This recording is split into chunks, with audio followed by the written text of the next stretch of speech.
If you are a property owner selling at the moment, what would your marketing schedule look like?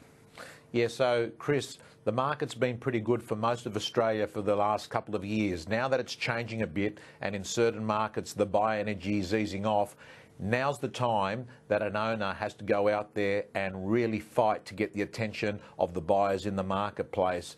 And I think that any vendor that's hitting the market at the moment that wants to get top dollar has to actually go off and make sure that they've got an extensive campaign that's going to attract what I call the local buyer, someone that lives within that area, the out-of-area buyer, someone that might be in another city in another state, Chris.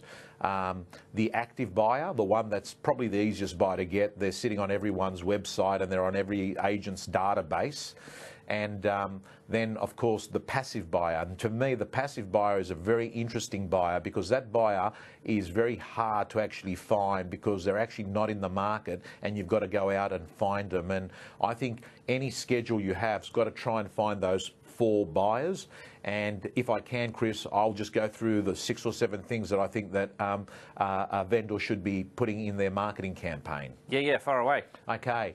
Obviously online, like a website like realestate.com.au, which is, the premier website across Australia, you'd want to be on that. But you don't want to just be anywhere on realestate.com. You want to be towards the first, set of properties that come up in the searches because you don't want to, build this billboard in the forest where no one's going to notice you in this congested zone because there's thousands of properties. So you want to be up towards the top, and that does cost more money. It's priority listings or premier listings, as realestate.com calls it. You want to be have a signboard, of course. It works 24/7. You want to have a video because videos are very sticky when people are on the internet. People like to look at the videos. You want to be in print, and that's because it attracts the older and the passive buyer. You probably want to do a letterbox drop around the area, and you want to go on Facebook, and you want to target geographically. And an agent can show you, a vendor, how to hit the suburb on Facebook so you can hit people's timelines. And I'd potentially also be looking at, some of the interactive tools that, companies like Deercrit have got, where they can actually allow buyers to move furniture when they're playing with things online.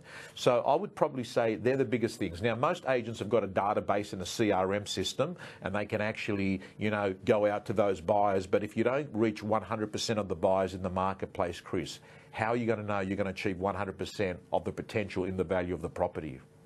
And as you always say, Tom, is any old agent can get you kind of a reasonable market price for your property, but it's doing these things, they're the things that will get you that 5, 10 or 15% more.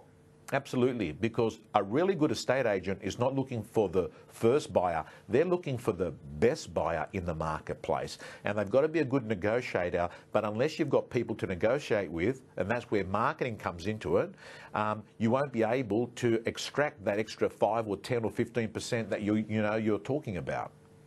Wonderful advice as always, Tom. Thanks for joining us. Thank you.